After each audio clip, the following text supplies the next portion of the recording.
A Folha de São Paulo e Glenn Greenwald deveriam pedir desculpas a Alexandre de Moraes por conta daquela reportagem que foi feita divulgando aquela super bomba contra o Moraes que não tem absolutamente nada. Quiseram fazer uma comparação, uma correlação falsa e muito mal feita com a Operação Lava Jato, mas não há nenhum tipo de paralelo. E se Bolsonaro acha que ele vai conseguir reverter a cassação política por conta disso, não vai. Não há a mínima chance, até porque aquele relatório feito pelo TSE, nem foi o Moraes que fez, foi o Benedito Gonçalves. Então vamos parar com essa celeuma. Moraes deu uma resposta muito bem dada, falou: eu ia pedir um ofício pra mim mesmo, não faz o mínimo sentido. É só espuma, chororô bolsonarista por conta da prisão. Na sua opinião, a Folha deveria pedir desculpas para Moraes? E esse chororô todo dos bolsonaristas, por que Glenn Greenwald está tão ressentido? Você concorda com as desculpas? Like no vídeo e se inscreva no canal. A Folha de São Paulo deveria se desculpar, assim como Glenn Greenwald, com o Alexandre de Moraes. Eu não sei o que aconteceu com o Glenn Greenwald, mas nesses últimos tempos ele ficou muito raivoso. Mesmo antes do marido dele, o David Miranda, adoecer e infelizmente perder a vida, o Glenn já estava meio esquisito. Já estava com uma postura meio de colonizador, querendo falar que nos Estados Unidos, uma insinuação que lá é muito melhor do que aqui o sistema jurídico. Sistema jurídico que não conseguiu prender Donald Trump, sistema americano que tem lá uma democracia completamente esquisita, que a vontade popular nem sempre da maioria é respeitada. Então o Glenn deveria ficar um pouquinho quieto, tentar contextualizar e tirar a amargura do coração, porque ele está muito amargo. A Folha de São Paulo, na forma como ele, Glenn e a Folha escreveram aquela reportagem, é um escárnio. É ridículo aquilo.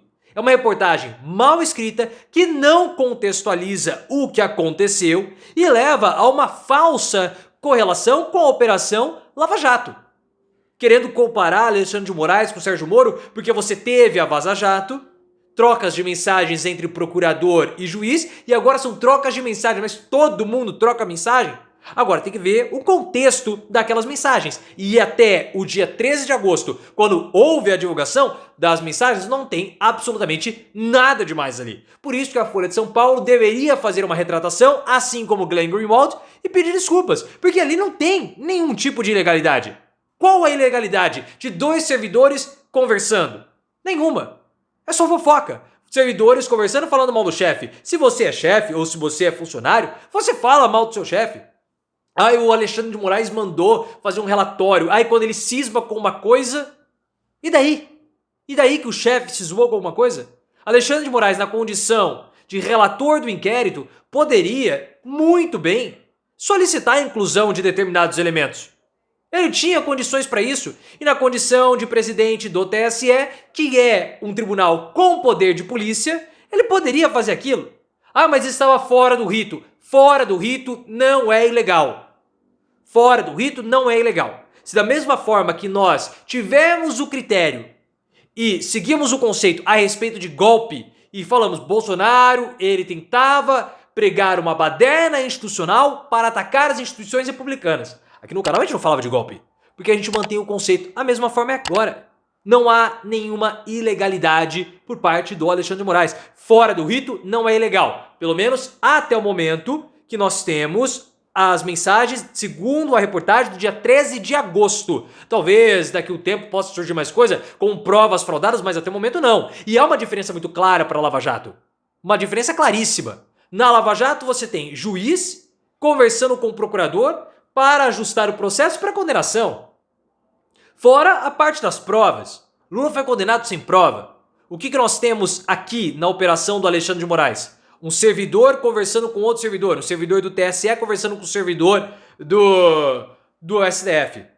Ah, houve um abuso de poder do Alexandre de Moraes. Você pode até questionar isso. Mas tentar fazer uma falsa correlação comparando Alexandre de Moraes com o Sérgio Moro. Ah, mas o Alexandre de Moraes ele vai julgar. Moraes, ele é o relator do caso do inquérito das fake news, das milícias digitais. E o voto dele tem peso, mais um voto diluído com os outros ministros. Então, se não houver um parecer ou uma situação coletiva, se não houver uma concordância, Moraes é voto vencido. São casos completamente diferentes. E nós temos que mostrar o seguinte: Naquelas mensagens não há nenhum tipo de criação de prova. Não há. Pedido de relatório, pedido de inclusão, de evidência que foi verificada, não é criação de prova. Então isso já não é ilegal, a não ser que mais para frente surja algo do tipo. Não é o ou que eu digo que não é o caso aparentemente? Não há nenhum tipo de aparência que Alexandre de Moraes tenha forjado provas. As mensagens estão aí. Se o Glenn Greenwald conseguir mostrar que houve provas forjadas, ótimo, ele que mostre. Mas eu acredito que não teve. E aí ele precisa pedir desculpas.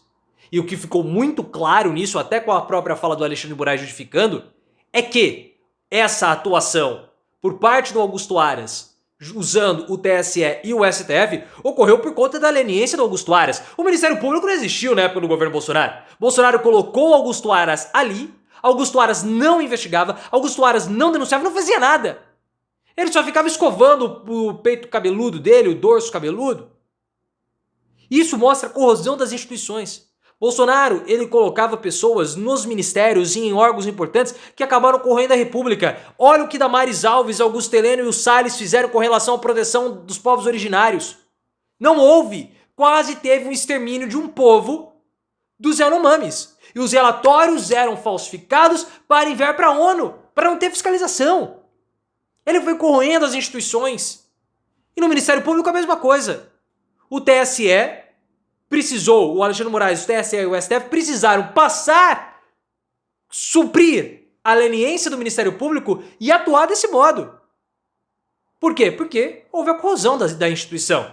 E o Alexandre de Moraes justificou isso. Ele falou, olha, primeiro que a Polícia Federal tinha pouco contingente, tinha uma pessoa, não tinha como ela ajudar nas investigações. Não tinha jeito de fazer isso. E eu, na condição de ministro do STF, vou emitir um ofício para mim mesmo? Isso é esquizofrênico. Por que eu, Alexandre de Moraes, na condição de ministro do STF, vou ter que pedir um ofício para Alexandre de Moraes, presidente do TSE? Não faz sentido. É uma perda de tempo. Se o presidente do STF, do TSE, fosse outro, fosse agora, como é a Carmen Lúcia, eu iria solicitar um ofício. Mas na época eu vou me auto-oficiar. Isso não faz sentido. E de fato não faz. Então não tem nada de ilegalidade. Ele falou, eu estou absurdamente tranquilo. É uma reportagem que ela tem ali os seus níveis de manipulação. E estou tranquilo, minha equipe está tranquila, meu gabinete está completamente tranquilo. Quem não está tranquilo é Bolsonaro, porque ele vai continuar inelegível. Se bolsonarista está achando que vai poder reverter a cassação de Bolsonaro para ter o nome dele na urna em 2026, não vai. Primeiro porque o caso do Alexandre de Moraes, do inquérito, das milícias digitais, não tem nada a ver com os processos, com os dois processos que cassaram o Bolsonaro. Alexandre de Moraes nem era o relator. Era o Benedito Gonçalves. Então aí já acabou. Vai ter que fazer uma forçação de barra muito grande para dizer, olha, Alexandre de Moraes perseguia Bolsonaro, portanto ele é suspeito para julgar. É uma força assim, tem que espremer demais. Não vai conseguir. Bolsonaro está cassado, está inelegível e ele vai ser preso. Até porque, para poder reverter a cassação, Alexandre de Moraes não poderia ter apoio dos outros ministros do STF. E todos estão apoiando. Ah, mas e os bolsonaristas? Nesse momento, quando há um ataque a um integrante, há um espírito de corpo formado. Por mais que Mendonça, Cássio sejam bolsonaristas, eles vão precisar no futuro da ajuda do Moraes. Ninguém sabe o que vai acontecer, então a gente se fecha. Tem um corporativismo pesado ali. É claro, Bolsonaro conseguiu o objetivo dele? Obter mensagens para fazer estardalhaço? Sim.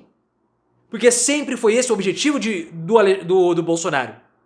Obter quebras de sigilo de comunicação de integrantes do TSE para falar que havia uma perseguição contra ele, para dar a vitória ao Lula. E foi isso que aconteceu, é isso que está sendo feito. Não há nada demais nas mensagens do Alexandre de Moraes e estão falando que querem anular, está perseguindo, não vão prender. Esse é o objetivo de Bolsonaro, criar uma narrativa. Ele conseguiu? Talvez, mas uma narrativa bem fraca.